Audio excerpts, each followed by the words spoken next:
So this week we continued our discussion of Blackwater Lightship, and unfortunately I was only here for the discussion on Monday because I was sick yesterday.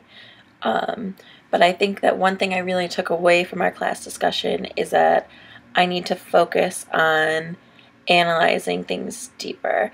For example, I brought up the memory at the beach, and I just could not get it out of my head that it was a positive memory.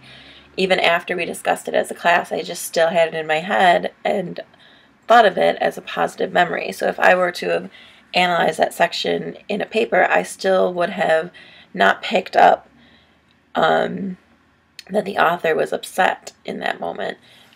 So I think that overall, as a whole, for me, I need to focus more on picking up on what the author is trying to say. And it's good that I can use the group discussion or class discussion to build off of what I read and what I felt about it.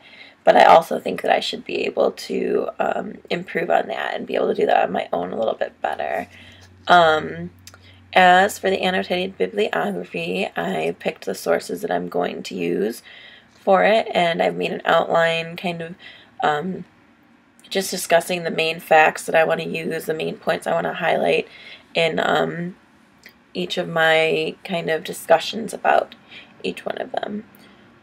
So I still haven't written a full one quite yet, but I have a better idea of what I'm going to be writing about, which pieces I'm using, and I'm not as nervous about it as I was last week in regards to the sources I was using.